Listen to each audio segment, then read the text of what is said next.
Hi everybody, this is the pilot episode of a new show that Angelo and I will record on a weekly basis or bi-weekly basis, and this show will be focusing on China and all the implications of international news from the point of view of China. This week we're going to talk about we're going to start from South Korea with last week's botch attempt at imposing martial law in South Korea. We will see that it has failed, but what's interesting is the implications for China and especially for Taiwan, because as we will develop later, you will see that the exact same scenario could happen in Taiwan. So Angelo, I'll let you introduce yourself briefly, and then maybe we can jump into the South Korean crisis. So Laura and myself, we've been in Greater China for the last 50, altogether combined 50 years. So we want to bring our input from the China perspective. So what happened in South Korea is very interesting, especially when you look at Taiwan. Taiwan has been under martial law until 1987, so they have a great experience on what the implication of martial law. And it's very interesting because when you see the DPP, the pro-independence party, has been actually doing a huge campaign against the Kuomintang, the nationalist party, on demonizing Kuomintang because of they call it the white fear under martial law, which was under the Kuomintang. And the same DPP was actually saying on support of the martial law in South Korea. Yes. And I think that's quite interesting. They took down that tweet 20 minutes after writing it. They were supporting the martial law, which is, as you say, is completely insane for a pro-democracy party. But yes, you're right. They took down that tweet, and they are now kind of going backwards. Saying that they are of course pro-democracy and they are pro-freedom. But what's interesting is to look at what they are doing behind the scene. In the media they're saying that they're supporting democracy in Taiwan, in South Korea. But behind the scene, it's interesting to see what they've done in the past few months. I think it's very interesting. It's very important actually to put into perspective what does it mean to have a martial law. In reality, martial law, once you have a martial law, you have the president that actually declares martial law, and you have actually different jurisdictions around the world that gives some ways that you can counterbalance that. Legislative power can actually go against the martial law, the enacting of the martial law. So in reality, what we looked in South Korea was that the president can actually, with no reason, no substance, declare martial law, and actually they can curtail all the freedoms. They can put in jail political party people, politicians. They can shut down media. So what is the implication with Taiwan? Well, exactly, because in Taiwan, if this is something that hasn't been really relayed in the media, but just a few months ago, back in June, we need to give a little bit of background on Taiwan. Taiwan is ruled right now by the Democratic Progressive Party, which is an independentist, separatist party. They are advocating Taiwan independence. Of course, they are supported by America and the Western world. But this party is the president of Taiwan, or shall we say, the representative of Taiwan authorities. He's coming from the DPP, but he doesn't have the majority at the parliament, and the parliament is under the majority of Kuomintang, which is shall we say, a party in favor of a closer relationship with China. Doesn't mean that they want reunification right away, but at least it's for a more fruitful and closer relationship with China, and with the TPP, Taiwan People's Party, which is basically has the same stance on China. And these two parties, they control basically the Legislative Yuan, which is the National Assembly in Taiwan, and they voted themselves a new set of rules back in June, right after the elections, the presidential elections in Taiwan. And these rules were for granting themselves a bigger oversight over the army, over the presidential palace, and over the media. And these rules are kind of where you would ask yourself, why did these two opposition parties vote these kind of new powers for themselves? It's because I think we can say that they're anticipating that the presidential palace would have the only option that it would have now, because it doesn't have the majority at the National Assembly. It cannot put to vote a declaration of independence. So the only way would be the declaration of martial law. Now, this set of rights that the opposition parties voted for the Legislative Yuan have been overruled by the Constitutional Court of Taiwan, and this is something that you can develop on. Well, and who controls the Constitutional Court? That's very interesting. Last year, Tsai Ing-wen, the former president, which was also from the DPP party, actually she chose 4 of the judges out of 7. So basically, they overturned this law because they do control, the DPP do control the Constitutional Court. Yes. So you see, there's so we have a problem here, is that they have their hands on at the highest level in terms of the courts, and they overturn this law. And what is interesting is that when you look at this law, it's actually very similar to what you have in the U.S. Oversight of the executive power, meaning that you can ask members of the executive power just to be interviewed. And actually, there are penalties if you lie when you are being interviewed. Same thing happened in Taiwan, by the way. And the rules set up by the Kuomintang were granting the Legislative Yuan investigative power over the army, over the president, over the media, over some individuals, and with fines. So these people would be fined, and fined for contempt of Legislative Yuan. They would be fined if they would lie in their answers. And all of this has been erased by the Constitutional Court. As you say, the Constitutional Court basically is above the democratic process, because the Legislative Yuan is the power of the people, and their decisions can be overturned by 15 justices, 11 of which have been selected by Tsai Ing-wen over the 8 years that she was in power. And this is a big debate in Taiwan right now, is how is it that the process of selecting the justices for the Constitutional Court is entirely in the hands of the president. As you said, this is something that is non-democratic. Yeah, absolutely. And then, then we come back to this martial law, how it is enacted. In reality, in Taiwan, in the last 2 days, the Kuomintang is actually realizing that by seeing what is happening in South Korea, this could happen in Taiwan, and they want to change that.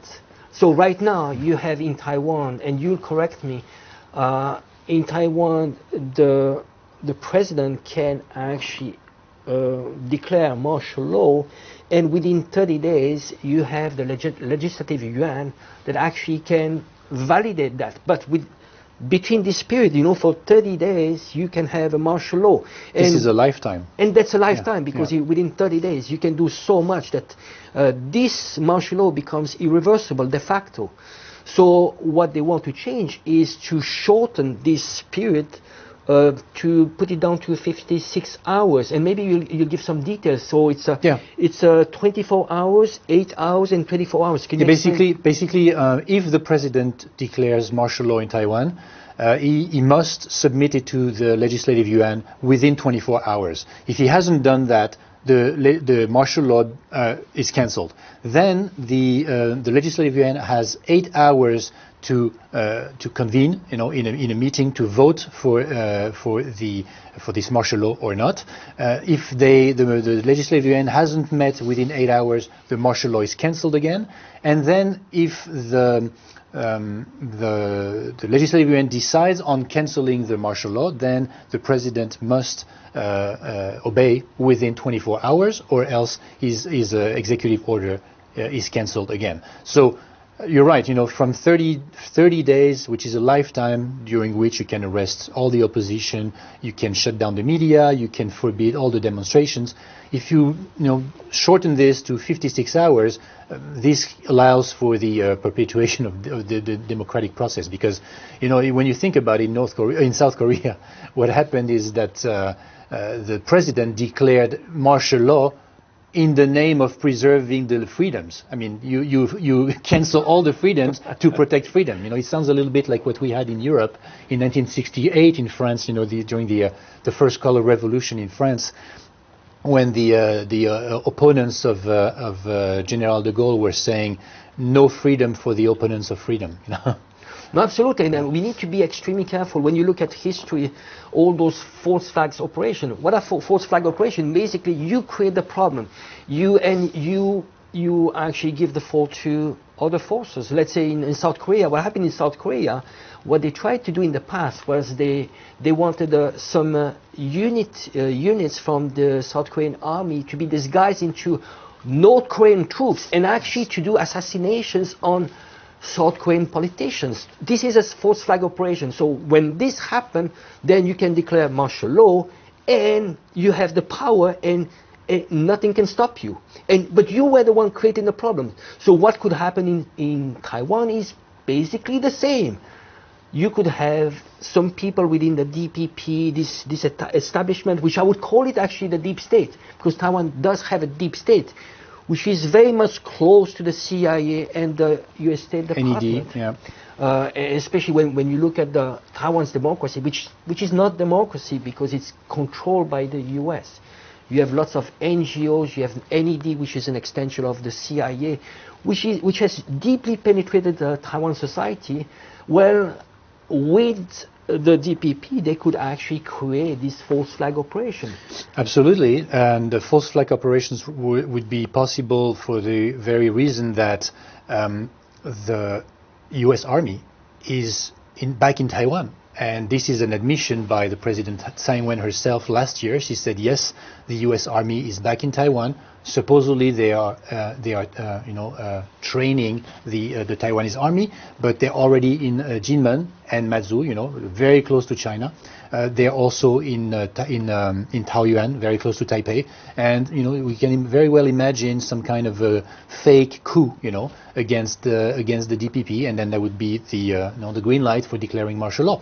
On top of that, I think we have to mention the freedom of the press in Taiwan. You know, we talk about Taiwan as a buoyant democracy, but we have to remember that the same party, the DPP, put all his weight on the National Communications Commission, which is the government body that regulates the media, to not renew the license of what they called a pro-China media in 2020, I think. The media was a CTI, Zhongtian, and their license was revoked, you know, because of the weight of the DPP. And recently, the DPP has, here again, forced the NCC to fast-track the admission, the license of a new media, Mirror TV, which is, you have guessed it, pro-DPP, you know, so you can see how they are moving the checks on the board, you know, and they're going towards. It would be very possible to have the media shut down. It's already happening, you know. Even if Reporters Without Borders are saying that this was not an assault on freedom of the press, we know that it is. You know, if you revoke a pro-China media, then obviously you're shutting down the opposition. And now this martial law that is not possible, that is possible now because there is no more oversight from the Legislative Yuan. So this is a very concerning development. Absolutely, and this is within a general trend of what I would call Sinification. I mean, basically, what they did, and I think this started already under Chen Shui-bian, who was the first DPP candidate that became president. Well, back then they started rewriting Taiwanese books. Yep. So you have a whole generation, and this whole generation is behind this movement called the Sunflower Revolution that happened in 2014, yep.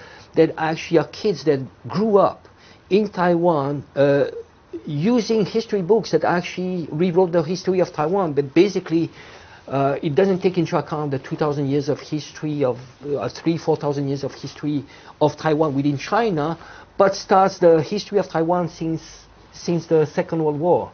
When yes. You had Chiang Kai-shek from the Kuomintang that left Taiwan, left the mainland and transferred to to Taiwan. And you're right when you talk about the Sunflower Movement of 2014, because here this is where you can see the start of the assault on the legislation, on the legislative body of Taiwan. You know, because those students occupied and destroyed the Legislative Yuan. They didn't demonstrate in the streets, or they didn't block universities. They went straight to the Legislative Yuan to block it and destroy it. You know, so that's the first assault on democracy. Basically, they were, in the name of democracy, they were destroying the democratic, you know, room where democracy happens. You know, and on top of that, recently, when the Kuomintang and the TPP, the Taiwan's People's Party, were trying to enact these laws to give themselves more oversight over the government and the army. Here again, we had another colorful revolution with the Bluebird movement. Not much, 100,000 people on the street. Here again, you know, not very organic, supported by, you know, NGOs and foreign medias and things like that. And these Bluebird media were actually fighting against the Kuomintang and the TPP, that were trying to give the Legislative Yuan more power over the government and the army. So always you see the hand, you know, of America behind it, the NGOs, the media, the foreign media, all going in the same direction of, you know, being the proponents of, you know, young student movements blocking the Legislative Yuan and blocking the democratic process. This is what is really concerning, is that the Taiwan youth are attacking the democratic process and the democratic institutions in the name of democracy. This is how far the manipulation and the brainwashing went. Yes, and I think it's important to look at those color revolution, what it did around the world. It didn't make those democracies better. It made actually a shift towards Western control, and in some cases it was a full destruction, because now you see you had the Maidan Revolution in 2014. It ended up antagonizing Ukraine against Russia and into a war. And ultimately, they need to understand that this is not for the Taiwanese. It's actually how we can use Taiwan to fight against China, to fight China to the last Taiwanese. And this is what is really important. So just going back to what we said just before, is that right now, the way they can hurt this relationship between Taiwan and China is only by enacting, starting with a forced flag operation, a coup, martial law. Because right now you have the majority of Taiwanese people, they do not want to declare independence. They do not want to antagonize China because they know the outcome would be war. So we need people just to really pay attention to what are the trends. And this is why 2 days ago you have a member of the Kuomintang that actually said we need to reform this martial law, because ultimately, seeing what happened in South Korea, this could happen in Taiwan. Absolutely, could happen tomorrow. And yes, as you said, I think this is a worldwide trend. You know, this is not only happening in Asia. We've seen how this is basically the new model for the deep state, the Anglo-American deep state, to keep its grip on all the vassal states, and Taiwan and South Korea and Japan are vassal states. And you look at what happened in Romania recently, it's exactly the same process. Romania is a vassal state of America. They have probably one of the biggest military base in Eastern Europe. And recently the first round of the presidential election has been cancelled by, you've guessed, the Constitutional Court of Romania.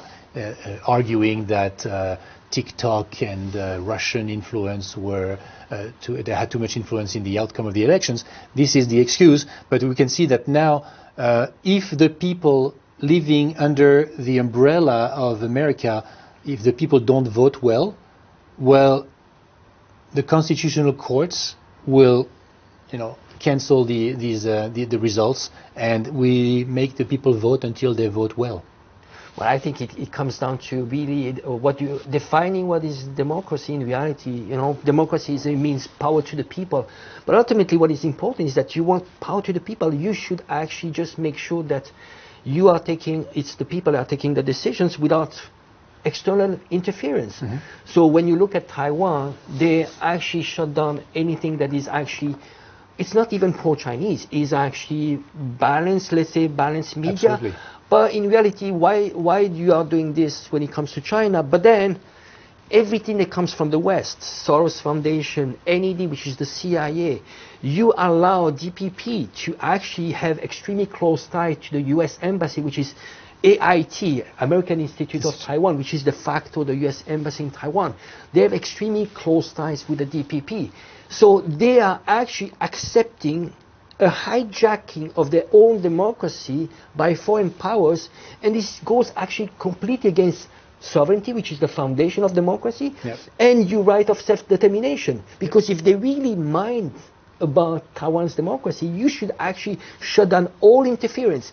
And when you do that, well, Taiwanese will take only the decisions in favor of what is good for Taiwan. And guess what? What is good for Taiwan is a good relationship with a neighbor. Absolutely. Because ultimately, status quo is good for Taiwan and mainland China. China is not pushing for reunification for tomorrow.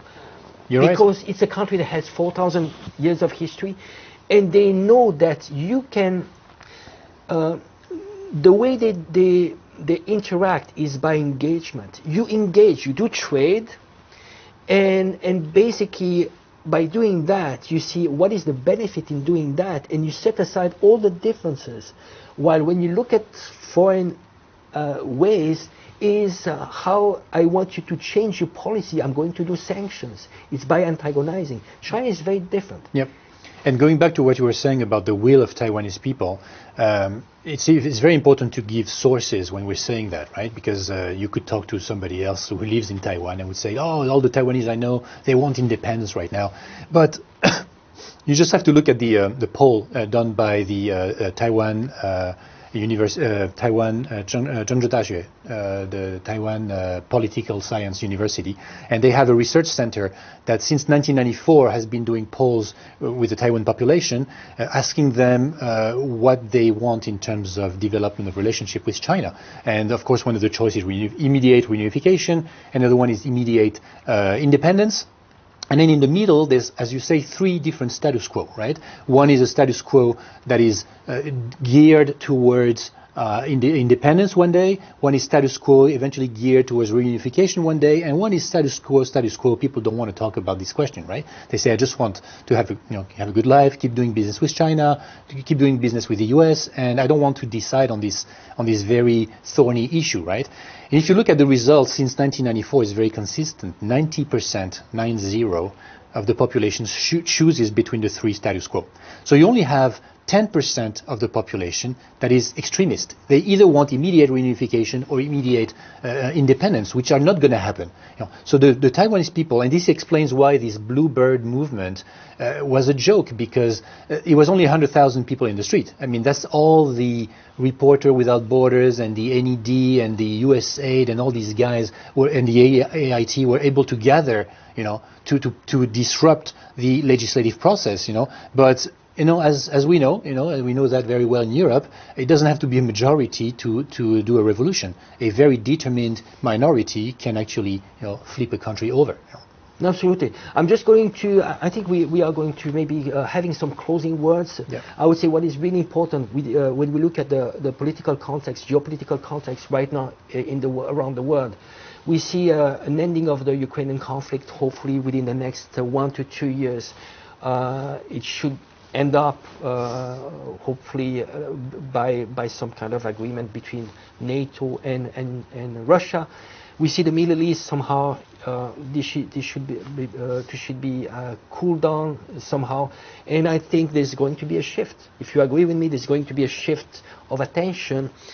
This pivot to Asia that Obama wanted, actually, it is going to happen towards China. So slowly, the resources the U.S. and the collective West is using are going to shift towards China, because ultimately, I think the biggest confrontation is going to be ultimately China against the collective West. And I would call them globalist elites. It's not countries, it's globalist elites that ultimately want to destroy nation states, and they are ruled by multinational corporations. And Absolutely. I mean, Donald Trump is not even in power yet, but he said that his objective is to cut the relationship between Russia and China. So obviously we know where this is going. I think that will be good for today. We could speak about this for hours, but this is a good introduction. Maybe we can talk about more details in the next few shows. If you guys liked it, don't hesitate to click on the bell, subscribe to the channel, and let us know your comments. Of course, this is what allows us to evolve over time. Thank you. Thank you.